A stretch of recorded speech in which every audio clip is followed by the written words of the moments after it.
ওম নমঃ শিবায়। নমস্কার প্রিয় দর্শক বন্ধুগণ, আজকে দিন আমরা আলোচনা করব মীন রাশির জাতক জাতিকাদের সম্পর্কে। কারণ আপনাদের জীবনের সেই গোল্ডেন পিরিয়ড, মহা পরিবর্তন হতে চলেছে মীন রাশির জাতক জাতিকাদের জন্য। কারণ দেবগুরু বৃহস্পতি দেবের আপনার রাশি সাপেক্ষে ঠিক পঞ্চম ঘরে গোচর এবং সেখানে উচ্চ অবস্থা। তবে হ্যাঁ, এটা মাত্র 46টা দিন আপনার জন্য থাকবে, অর্থাৎ পুরো 12টি রাশির জন্য থাকতে চলেছে। এই 46টা দিন আপনার রাশি সাপেক্ষে ঠিক একটা আচমকা, একটা বোনাস পয়েন্ট বলা যেতে পারে, একটা দারুণ একটা সময় মীন রাশির জন্য, জাতক জাতিকাদের জন্য নিয়ে আসতে চলেছে।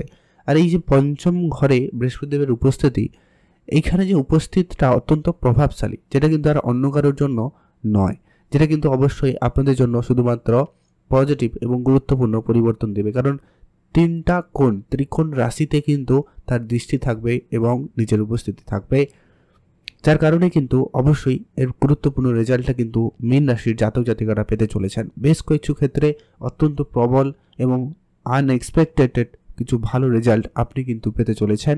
তো মীন রাশির জন্য ঠিক কেমন রেজাল্ট ঘটতে চলেছে, ঠিক কোন কোন সমস্যা আপনাদের দূর হবে, কারণ অত্যন্ত শুভ একটি প্ল্যানেট বৃহস্পতি দেব। আর এই বৃহস্পতি দেবে ছাড়া কোনো শুভ কাজ সম্ভব হয় না, কোনো বড় কাজ হয় না। আর বৃহস্পতি দেব হচ্ছে দায়িত্ববান একটি গ্রহ, অর্থাৎ পুরো দেবতাদের গুরু হিসাবে কিন্তু ধরা হয়েছে এই স্বয়ং বৃহস্পতিকে। জ্ঞানের কারক, বুদ্ধির কারক বলা যেতে পারে, টাকার কারক এবং আপনার ভাগ্যের বড় জিনিস, ভাগ্যের একটা কারক। তো সেইখানে অত্যন্ত গুরুত্বপূর্ণ রেজাল্ট কিন্তু মীন রাশি জাতক জাতিকারা পেতে চলেছেন আগামী 46টা দিন। তো এই কেমন হতে চলেছে, বা কোন জায়গায় কতটা সুযোগ আপনারা নিতে পারবেন, বা কোন জায়গাতে আপনাদের উন্নতির সুযোগটা সব থেকে বেশি এবং ভালো থাকবে, সেই সবটা ডিটেলসে একবারে আপনাদের সাথে আলোচনা করব। তাই ভিডিও না কেটে, না স্কিপ করে সম্পূর্ণ দেখার চেষ্টা করবেন। অবশ্যই আপনি যদি মীন রাশির জাতক বা জাতিকা হয়েছেন, আপনার ঠিক পঞ্চম ঘরে অর্থাৎ মাতা লক্ষ্মীর ঘরে কিন্তু স্বয়ং বৃহস্পতি দেবের গ্রহের উপস্থিতি এবং উচ্চ অবস্থায় থাকা, যেটা কিন্তু অত্যন্ত প্রভাবশালী একটি জায়গা। বৃহস্পতি এখানে তার সম্পূর্ণ 100% পুরো একবারে ক্ষমতায় থাকবে। এই 46টা দিন আপনার জন্য অত্যন্ত গুরুত্বপূর্ণ একটা সুযোগ দিতে চলেছে। আপনি এই সুযোগের কতটা সদ্ব্যবহার করবেন, সেটা হচ্ছে অত্যন্ত গুরুত্বপূর্ণ বিষয়। তো চলুন এক এক করে ডিটেলস আলোচনা করছি। সর্বপ্রথমত, আপনারা যারা বিশেষ করে পড়াশোনার জায়গায় রয়েছেন, তাদের জন্য সময়টা একেবারে, যতই বলবো ততই কম, একবারে অত্যন্ত গুরুত্বপূর্ণ এবং সফল সময় হতে চলেছে। যদি আপনি পড়াশোনার জায়গায় শ্রেষ্ঠ স্থান অধিকার করার জন্য চেষ্টা করছেন, বা কোনো পরীক্ষা রয়েছে, কোনো ইন্টারভিউ রয়েছে, কোনো কম্পিটিটিভ এক্সাম বা কিছু জন্য প্রস্তুতি নিয়ে রেখেছেন, তাহলে বলবো সময়টা আপনার জন্য অত্যন্ত গুরুত্বপূর্ণ এবং আপনার জন্যই সময়টা বলা যেতে পারে। তো আপনি সেখানে সফল হওয়ার চান্স অত্যন্ত প্রবল পাচ্ছেন, বা সুযোগটা আপনাদের জন্য থাকবে। শুধু দরকার আপনার অল্পখানিক চেষ্টা, আপনার জন্য এই সমস্ত কিছু পরিবর্তন একবারে সফলদায়ী করে তুলবে। তাই আপনি সেখানে গুরুত্ব রাখবেন। এর পরবর্তী আর গুরুত্বপূর্ণ প্রভাব থাকবে, যারা উচ্চশিক্ষার জন্য চেষ্টা করছেন, তাদের জন্য সময়কাল অত্যন্ত ভালো থাকবে। প্রেম সম্পর্ক, এই জায়গাতে কিন্তু অত্যন্ত গুরুত্বপূর্ণ একটা সময় থাকবে। শুধু প্রেম সম্পর্ক নয়, যে কোনো ধরনের সম্পর্ক হতে পারে, সেটা ভাই বোনের সম্পর্ক হতে পারে, বন্ধুত্বের সম্পর্ক হতে পারে, রিলেশনের জায়গা হতে পারে, বিবাহিত সম্পর্ক হতে পারে। সেখানে যদি কোনো কারণে আপনাদের ভুল বুঝাবুঝি, ঝগড়াঝাটি এইগুলো লেগেছিল দিন দিন ধরে, তো সেখানে কিন্তু একটা বড় ধরনের উন্নতি এবং পরিবর্তন লক্ষ্য করা যাবে। সম্পর্কের ক্ষেত্রে আবারও সব জোড়া লাগার প্রবল যোগ সম্ভাবনা থাকবে। সেখানে কিন্তু অত্যন্ত পজিটিভ ফল আপনারা পেতে চলেছেন। সন্তানের দিকটাও কিন্তু পঞ্চম ঘর থেকে লক্ষ্য করা হয়। যারা রয়েছেন বহুদিন চেষ্টা করছেন, বা নানান রকমের সন্তান প্রাপ্তির ক্ষেত্রে বলুন, বা সন্তানদের নিয়ে বলুন, নানান সমস্যা দিন দিন ফেস করতে হচ্ছে। তো মীন রাশি জাতক জাতিকাদের জন্য বলবো আগামী 46টা দিন ভগবানের আশীর্বাদ স্বরূপ আপনার কাছে থাকবে। আপনি কয়েকটা দিনের মধ্যে অবশ্যই সময়কাল আপনাদের জন্য ভালো থাকবে। আপনি যদি কিছু করার প্ল্যান রাখেন, তো অবশ্যই আপনাদের ফ্যামিলি প্ল্যানিং বলুন, বা সন্তানদের জন্য কোনো গুরুত্বপূর্ণ সিদ্ধান্ত নেওয়া বলুন, তো সেক্ষেত্রে আপনাদের জন্য সময়কাল অত্যন্ত পজিটিভ এবং ভালো থাকবে। এমনকি যারা ইনভেস্টমেন্ট করাতে ইন্টারেস্টেড, এই পঞ্চম ঘর থেকে কিন্তু ইনভেস্টমেন্টও দেখা হয়, তো সেই জায়গা থেকে ইনভেস্টমেন্টেও আপনারা ভালো সুযোগ পাবেন এবং সেখান থেকে আপনার উন্নতির সুযোগ প্রবলভাবে লক্ষ্য করা যাচ্ছে। এখন আমরা আলোচনা করব অত্যন্ত গুরুত্বপূর্ণ তিনটা দৃষ্টি রয়েছে বৃহস্পতি। আপনারা নিশ্চয়ই জানেন বৃহস্পতির দৃষ্টি অত্যন্ত শুভ, অত্যন্ত পবিত্র। তো সেখানে বৃহস্পতি যখন দৃষ্টি আপনার রাশি থেকে ঠিক নবম ঘরে, একাদশ ঘরে এবং আপনার রাশিতেই দৃষ্টি রাখবে, যার কারণে আপনার ভাগ্যের কারক হয়ে যখন ভাগ্যের ঘরে দৃষ্টি, তাহলে নিশ্চিতভাবে বলা যায় আপনার ভাগ্য আপনাকে সাপোর্টিভ থাকবে এবং ভাগ্যের কারণে আপনার না হওয়া কাজও হয়ে যেতে পারে, আটকে থাকা কাজও সফল হতে পারে। আপনার পিতার সাপোর্ট আপনি খুব ভালো পাবেন বা আপনার কাজের জায়গায় সিনিয়রদের সাপোর্ট আপনি কিন্তু খুব ভালোভাবেই পেতে চলেছেন। সিনিয়রদের সহযোগিতা আপনাদের কেরিয়ারে অনেক বড় উন্নতি দিয়ে যাবে, সেখান থেকে কিন্তু অত্যন্ত পজিটিভ এবং শুভ প্রভাব আপনাদের জীবনে থাকবে।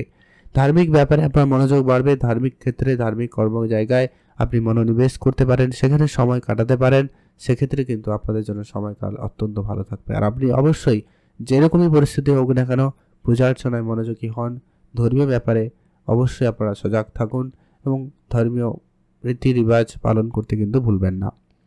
এর পরবর্তী যেটা গুরুত্বপূর্ণ প্রভাব, আপনার একাদশ ঘরে ঠিক বৃহস্পতির সপ্তম দৃষ্টি থাকবে, যেটা কিন্তু অত্যন্ত প্রভাবশালী।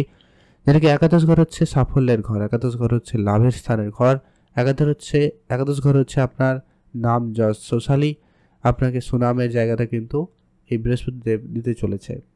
আপনি বহুদিন পরিশ্রম করছেন, নানান রকমের কাজ করেছেন, সমাজ সেবামূলক কাজে যুক্ত রয়েছেন, কিন্তু আপনার সেই সুনাম যেটা আপনার হওয়ার কথা ছিল সেটা কিন্তু হচ্ছিল না। এবার কিন্তু সেটা আপনি পেতে চলেছেন। 12 বছর পর এই সুযোগটা আপনাদের জন্য আসবে, তবে এটা 46 দিনের জন্য থাকবে। আবারও আপনাদের জন্য সুযোগটা আসবে একবারে জুন জুলাইয়ের দিকে, আবারও কিন্তু 1 বছরের জন্য সুযোগটা থাকবে। তবে এই যে 46টা দিন মাঝখানে আপনাদের জন্য অত্যন্ত প্রভাবশালী, অত্যন্ত ভাগ্য বদল করার মতো পরিবেশ তৈরি করে রাখবে।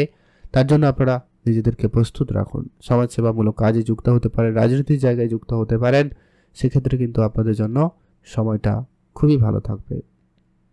এর পরবর্তী একটা গুরুত্বপূর্ণ প্রভাব লক্ষ্য করা যাবে, আপনার রাশিতে দৃষ্টি থাকবে, অর্থাৎ আপনার মধ্যে কনফিডেন্স, আপনার সাহস, আপনার মনে যে ভয় ভ্রান্তিগুলো যেগুলো চলছে সেগুলো দূর হবে, মনে কনফিউশন সেগুলো দূর হবে। আপনি যে সিদ্ধান্ত নিতে খুব সময় নিচ্ছিলেন, এবারে সেই সিদ্ধান্তগুলো খুব ভালোভাবে এবং নির্দ্বিধায় নেওয়ার ক্ষমতা আপনার মধ্যে থাকবে, বা সেই কনফিডেন্সটা, সেই আত্মবিশ্বাসটা আপনার মধ্যে বৃহস্পতিদেব তৈরি করতে চলেছে এবং আপনি সিদ্ধান্তের ক্ষেত্রে অত্যন্ত একটা পজিটিভ জায়গায় যেতে পারবেন।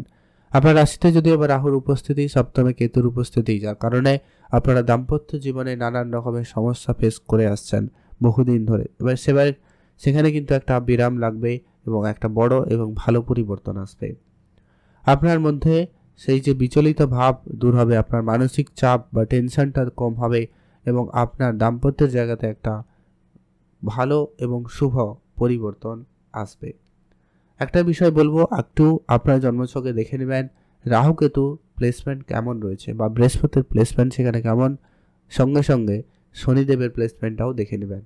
তো তিনটা গ্রহের পজিটিভ যদি একটুখানি সাপোর্টিভ থাকে, তাহলে আপনার দাম্পত্য জীবনে সমস্ত কালো অন্ধকার দূর করবে এবং আপনারা নতুন আলোর দিশা খুঁজে পাবেন, অর্থাৎ দাম্পত্যের জায়গাতে একটা ভালো সুসময় থাকতে চলেছে বা ভালো পরিবর্তন থাকবে। আপনার নিজেদের মাইন্ডসেটেও একটা ভালো পরিবর্তন আসবে, নিজেদের চিন্তাভাবনাতে আপনি একটা ভালো কিছু পরিবর্তন লক্ষ্য করবেন। সেই সুযোগ সম্ভাবনাটা কিন্তু বেশ ভালো রয়েছে, আপনারা অবশ্যই সেই জায়গায় গুরুত্ব রাখতে পারেন। আপনারা ভালো থাকবেন, সুস্থ থাকবেন, আর অবশ্যই কমেন্ট করবেন ওম নমঃ শিবায়। কিছু উপাচার আপনারা ফলো করুন যদি আপনার জন্মছকে প্লেসমেন্ট খুবই খারাপ থাকে। প্রথমত হচ্ছে আপনার এই বর্তমানে বৃহস্পতিকে ঠিক রাখতে গোমাতার সেবা করুন, গোমাতাকে খাওয়াতে পারেন, গুরুজনদের সেবা করুন, যারা ব্রাহ্মণ রয়েছেন বিশেষ করে ঋষি মুনি সাধু সন্ন্যাসী, এদের সেবায় আপনারা কিছুটা সময় দিতে পারেন।